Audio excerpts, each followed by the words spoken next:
예, 2021년도 제1기 이사야 제7과입니다. 아수르의 패망, 아수르의 패망. 오늘 교과를 시작하겠습니다. 2월 13일 안식일인데요. 일몰 시간은 6시 9분, 많이 늘어났죠? 예, 6시 9분입니다. TMI는요, 경비들에게 감사하다고 항상 말씀해 주시고요. 그리고 당신을 낳아주신 부모님께 감사하세요 라고 하는 것입니다.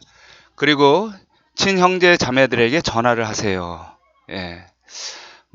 한국 사회에서 사실 이런 일들은 많이들 잘 하고 있고요. 사실 이번 주에는 또 설 명절이라 아마 여러 가지 인사들을 나눴을 것이라고 생각이 듭니다. 오늘 그림을 보시면 창이 있는데 여기가 이렇게 부러졌습니다. 성이 있는데 성이 막 불타고 있습니다. 성을 이렇게 점령했었는데 이 창이 결국은 부러진 것이죠. 완전히 점령하지 못하고 뭔가 실패했다라는 것입니다. 사실 아수르의 패망이라고 이렇게 제목이 되어 있지만 완전한 아수르의 패망은 아니고요. 아수르가 히스기야 예루살렘을 점령하러 왔다가 결국 하나님의 섭리로 인해서 실패하고 돌아가는 장면이고요. 특별히 사네립 왕이라는 이 아수르 왕, 그 왕이 패배하는 그 장면을 오늘 이사야서에서 함께 볼 것입니다. 그래서 기억절은 이사야서 37장 16절인데요. 그룹 사이에 계신 이스라엘의 하나님 만군의 여호와여, 주는 천하 만국의 유일하신 하나님이시라. 주께서 천지를 만드셨나이다. 예. 천하 만국의 유일하신 하나님. 예. 이 이사야는 하나님에 대해서 온 세상을 만드신 분으로 이야기를 하고 있고요.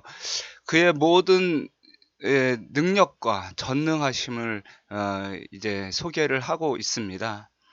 오늘 교과를 통해서 하나님의 능력이 정말 어떤 것인지 우리가 다시 한번 보면서 무한하신 하나님께 우리의 모든 문제들을 기도하는 그런 믿음을 가졌으면 좋겠습니다. 지난주까지 저희가 이사야서 1장부터 35장까지 내용을 지난주까지 아주 빠르게 아주 이렇게 훑었습니다. 처음에 1장부터 12장까지의 내용을 봤다가요. 또한 이제 이방 나라의 심판에 대한 내용들을 쫙 보게 되었습니다. 근데 이번 주에는 36장부터 39장의 이야기입니다. 사실 이사야서는 어떤 스토리에 대한 이야기가 아니라 이사야가 이제 유다 민족을 향한 그리고 다른 나라들을 향한 하나의 메시지로 전해지고 있는데요. 1장부터 35장도 메시지고 40장부터 66장도 메시지지만 36장부터 39장에는 히스기야의 왕 때의 어떤 사건에 대해서 아주 구체적으로 기술을 하고 있습니다. 그래서 이게 마치 이렇게 끼어 들어간 하나의 어떤 이야기가 이런 문학 작품 속에 끼어 들어간 그런 모양새로 하고 있습니다. 그래서 이 히스기야 이 역사적 사건은 아주 특별한 사건이었던 것 같습니다. 그래서 열왕기 하에도 나오고요. 역대 하에도 나오는데 특별히 또한 이사야도 이 부분을 다루고 있습니다. 과연 무엇을 깨닫게 해주려고 이 이사야서의 이 역사적 사건을 기록하게 되었는지 참 궁금합니다. 그래서 36장부터 39장까지 보시면 3대 역사적 사건이 나오는데요. 36장부터 37장에는 아수르가 히스기야와 전쟁을 했는데 패배하는 그런 장면이 나오고요. 이 38장에는 히스기야가 병에 걸려서 죽게 되었는데 그의 생명이 연장되는 장면이 나오고요.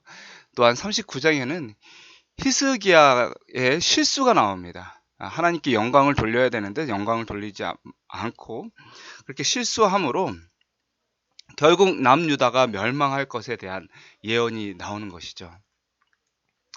우리가 이사야서에 계속해서 나오는 왕들을 보시면 제일 첫 번째 우시야 왕이 나왔습니다. 우시야 왕 때 하나님께서 이사야를 부르셨죠. 그리고 요담을 지나서 아하스 왕이 지난주까지 저희가 지지난주까지 계속해서 이야기했던 그 왕이옵니다. 그리고 나서 이 아하스 왕이 죽고 나서 이 아하스 왕은 하나님을 따르지 않는 왕이었지만 히스기야는 하나님을 신실히 따르고 종교개혁을 했던 왕이었습니다. 그 왕의 스토리고요. 여기에 대비돼서 이 아수르 왕조를 살펴보면 이 아하스 왕 때는 디글랏빌렛의 3세, 그 다음에 살마레셀 5세, 사르곤 2세, 이렇게 해서 세 왕이 계속해서 예루살렘을 쳐들어오고 북이스라엘을 쳐들어오고 이렇게 했었습니다. 그런데요, 결국은 이들이 계속해서 패배하고 돌아갔었습니다. 또한 사네립이라는 이 왕이 히스기야 왕 때 유다를 침공하게 되는데, 이 히스기야 왕 때 유다를 침공하는 이 침공은요, 정말 극적인 침공이었습니다. 아마 유다가 거의 멸망할 수밖에 멸망할 것 같았던 그런 침공이었기 때문에 아주 중요한 사건이었기 때문에 기록이 된 것 같습니다. 그래서 오늘의 주인공은 이 사네립과 그 다음에 히스기야 왕입니다. 여기가 이제 예루살렘이고요. 여기가 라기스인데요.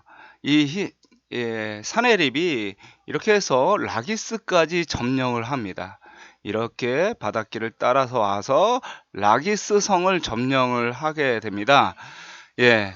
그래서 이 라기스 성을 점령했던 이 부분에 대해서 이 그림 벽화를 그려요.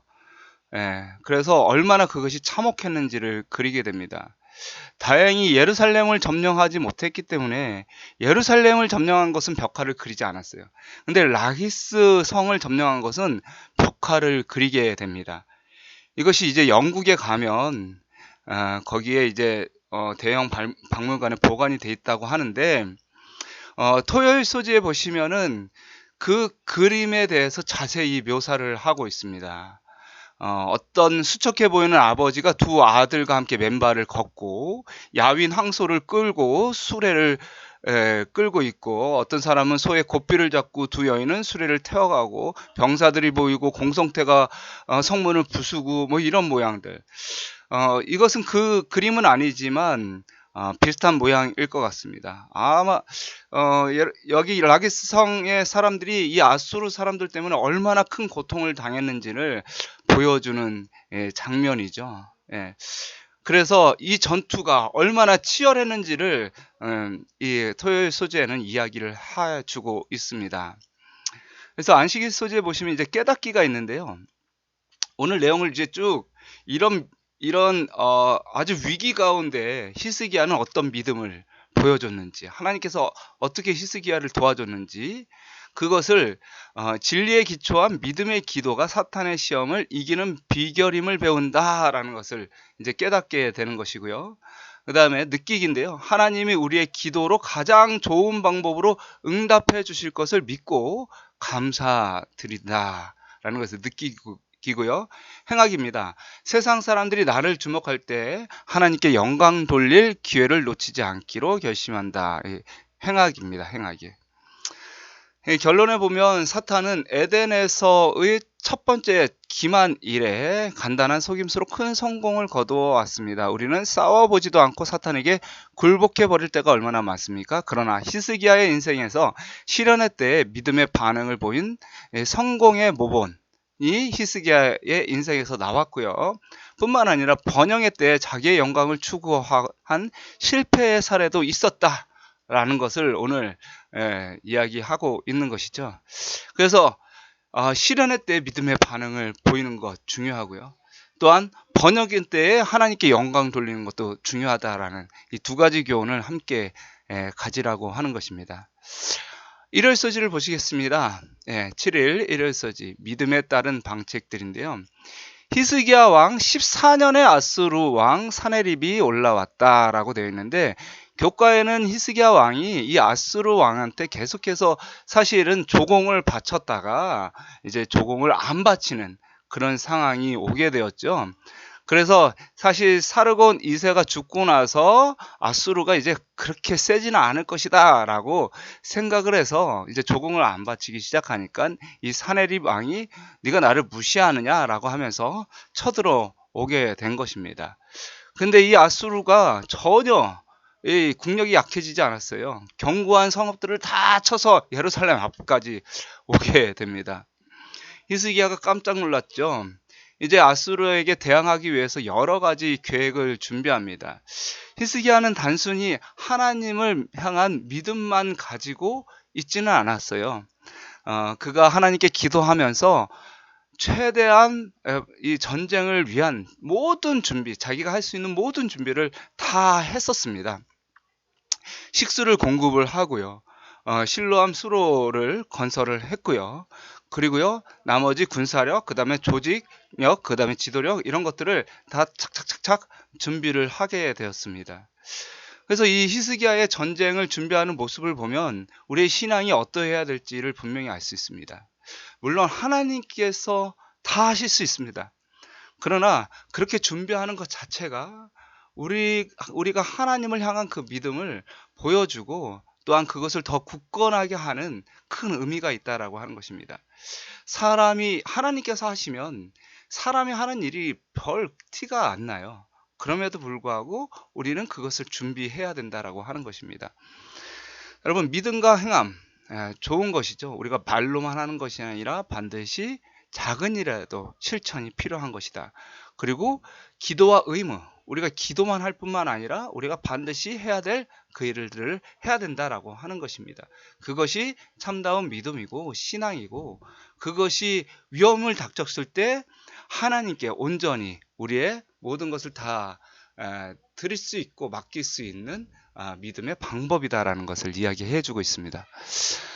영감의 교훈에 보면 인간의 편에서 할 수 있는 일을 다 함, 이렇게 제목을 얘기하면서 유다 왕은 원수를 대적하기 위하여 할 수 있는 모든 준비를 다 하기로 결심하였다. 인간의 재간과 힘으로 할 수 있는 모든 일을 다 하면서 그의 군대들을 모으고 용기를 내도록 권고하였다. 예. 그래서 이제 아수르의 통치자들이 예루살렘 앞까지 쳐들어옵니다. 쳐들어와서 이제 사실 수많은 성들을 다 점령하고 왔기 때문에 이제는 끝난 거예요. 근데 이 사람들이 랍사게라는 이런 이 말 잘하는 사람을 앞세워서 선동을 합니다. 항복을 하라고 그럽니다. 안 싸우고 이기는 것이 가장 좋거든요. 왜냐하면 자신네들의 큰 힘을 과시하기 위해서 그냥 찍어 누르는 것이죠. 이렇게 공격을 해가지고 굴복을 시키는 것보다 자신들의 힘을 과시하면서, 그리고 상대방을 짓누르면서, 그리고 마음을 두렵게 하면서 정복하는 것이 가장 그 정복자들이 원하는 것이거든요. 그래서 결국은 이 항복을 시키려고 이 랍사게가 이야기를 합니다. 근데 사실은 히스기야가 항복할 수밖에 없는 그런 상황이 있었습니다. 왜냐하면 애굽은 이 히스기야를 도와줄 수가 없었어요. 그리고요, 군사력이 그만큼 되지 않았었습니다. 그리고 이 히스기야가 종교 개혁을 해가지고 산당들과 재단들을 다 제하고 오직 예루살렘 성전에서만 이렇게 제사를 지낼 수 있도록 하게 되었습니다. 그런데 이걸 가지고 이 랍사게는 네가 그렇게 산당과 제단을 다 없었기 때문에 오히려 하나님께서 노하셔서 너랑 함께 할 수 없다, 너를 버릴 것이다 하면서 멘탈, 정신을 흔들어 버리는 것입니다. 예. 그러니까 너희가 항복해라, 하나님도 너를 도와줄 수 없다 라고 얘기를 하는 것이죠. 예.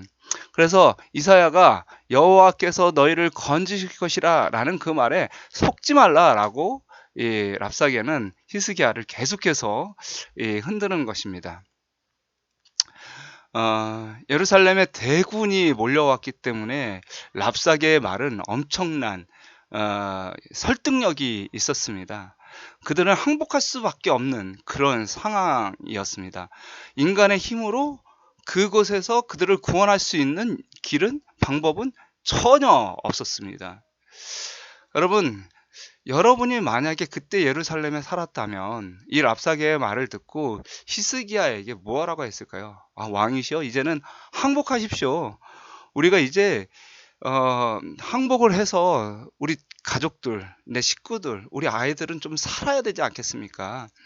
비록 좀 지금은 비굴할지라도 나중에 후유를 도모하든지 해서 잠깐 항복을 하고, 그리고 우리는 지금 괜히 피 볼 필요가 없지 않습니까? 라고 얘기를 할 수 있겠습니다. 예. 아마 그런 생각들을 많이 했을 것입니다. 그리고 그런 말들을 많이 들렸을 것입니다. 그래서 밖에서도 이 정신을 흔드는 말들을 하고요. 그리고 안에서도 그들의 마음이 계속해서 두려움으로 흔들렸기 때문에 아주 힘들었던 그런 상황이었습니다. 영감의 교훈에 보면 유다 수령들은 성벽 위에 있는 사람들이 회담의 진행 상태를 알지 못하도록 유다 방언으로 말하지 말라고 했다. 왜냐하면 이렇게 계속해서 유다 방언으로 말하면 사람들이 자꾸 이제 흔들리니까 그렇게 하지 말라고 했던 것이죠. 이런 상황 속에서 여러분은 어떤 선택을 하시겠습니까? 9일 화요일에 보시면 이 제목이 대단합니다. 흔들렸지만 외면당하지 않음, 이렇게 얘기합니다. 결국 이제 멸망을 당할 수밖에 없는 그런 처지, 현실에 완전히 취해져 있었지만 정말 히스기야는 대단한 게 이런 상황 속에서 희망을 놓지 않았습니다. 절망을 놓지 않고요. 절망에 빠지지 않고 오히려 그들의 마음을 찢고 옷을 찢고 제사장들도 함께 이 히스기야에게 동참하면서 하나님의 전으로 나아갑니다. 참 대단하죠. 아주 겸손하게 기도를 합니다. 하나님을 원망하지 않고 하나님 우리를 구원해 달라고 기도를 합니다. 대단합니다. 그래서 이 이사야는 히스기야에게 이렇게 이야기합니다. 아수르 왕의 종들이 나를 능욕한 말로 말미암아 두려워하지 말아라. 이사야의 말은 매우 간단했습니다. 뭐 주저리 하나님께서 세상을 창조하시고 이런 얘기를 한 것이 아니라 두려워하지 말아라. 아수르 왕이 나를 능욕한 말 그거 신경 쓰지 말아라. 내가 지금 살아있고 나는 너의 편이다라고 이야기를 하는 것입니다. 그러면서 사실 히스기야는 그룹 사이에 계신 만군의 하나님께 기도를 하게 되죠. 히스기야의 믿음의 기도는 어떤 기도였습니까? 우리 하나님이여 이제 우리를 그의 손에서 구원하사 천하 만국이 주만이 여호와이신 줄을 알게 하옵소서. 이 세상 주인이 누구신지를 하나님께서 이 사람들에게 알려달라고 하는 것이죠. 이 히스기야의 기도가 얼마나 겸손한 기도였고 그리고 정말 믿음에 적절한 기도였는지 모르겠습니다. 히스기야의 기도의 초점, 그룹 사이에 계신 이스라엘 하나님 만군의 주는 천하 만국의 유일하신 하나님이시라. 주께서 천지를 만드셨느니라. 과연 열국과 그의 땅을 황폐하게 하였고 그들의 신들을 불에 던져 싸우나 그들은 신이 아니라 사람의 손으로 만든 것일 뿐이요 나무와 돌이라. 그러므로 멸망을 당하였나이다. 히스기야의 믿음은 근거가 있었습니다. 이 세상을 만드신 분, 주관하시는 분이 누구신지 분명히 알고 기도를 했었습니다. 그래서 예루살렘이 정말 말도 안 되게 포위당하고 있을 때 절망에 빠질 수밖에 없는 그런 상황에 있을 때라도 히스기야는 절망하지 않았습니다. 희망을 놓지 않았습니다. 두려워하지 않았습니다. 하나님께 기도를 한 것이죠. 히스기야의 탄원은 하나님의 마음과 일치하였다. 솔로몬은 주의 백성 이스라엘의 일을 날마다 필요한 대로 돌아보사 이에 세상 만민에게 여호와께서만 하나님이시고 그 외에는 없는 줄을 알게 하시기를 원하노라. 여러분은 어떤 이렇게 인간이 할 수 없는 큰 고난을 당했을 때 어디에 의지를 많이 하십니까? 어떻게 그런 모든 두려움을 이겨내고 살아가십니까? 우리가 히스기야처럼 하나님께서 이 세상을 창조하시고 주관하신 그 놀라운 섭리를 기억하셨으면 좋겠습니다. 예, 그래서 하나님께만 아, 구하시고 하나님의 마음에 맞는 그런 기도를 하셨으면 좋겠습니다. 수열소지에 보시면 예, 남은 이야기라고 되어 있습니다. 남은 이야기. 사나립이 유다 46기의 성읍을 정복하고 히스기야를 완전히 감쌌지만 히스기야는 믿음을 놓지 않고 하나님께 기도를 했었습니다. 이 라기스, 이 라기스 성은 점령했지만 예루살렘 성은 끝내 점령을 하지 못했습니다. 그것은 히스기야의 기도 때문에 그랬습니다. 결국 이 예루살렘은 점령당하지 않고 결국 유지되고 보존됨으로 예수 그리스도라는 그 메시아의 소망을 가질 수 있게 되었습니다. 여러분, 이때요, 과연 하나님께서는 어떻게 하셨습니까? 37장 21절에서 38절에 보시면, 특별히 이제 36장에 보시면, 절에 보시면 여호와의 사자 천사 한 명이 딱 내려옵니다. 딱 내려와요. 아수르 진중에서 18만 5천 명. 야, 18, 뭐 200명이 아니라 18만 5천 명을 다 죽입니다. 아침에 일어나 보니 다 시체밖에 없어요. 예. 그리고 사내립도 죽습니다. 그래서 결국은 그 영국에 있는 그 박물관에 예루살렘의 멸망이 적혀져 있는 것이 아니라 라기스 성의 멸망만 적혀져 있는 것입니다. 놀라운 하나님의 섭리가 있었고요. 기적이 있었습니다.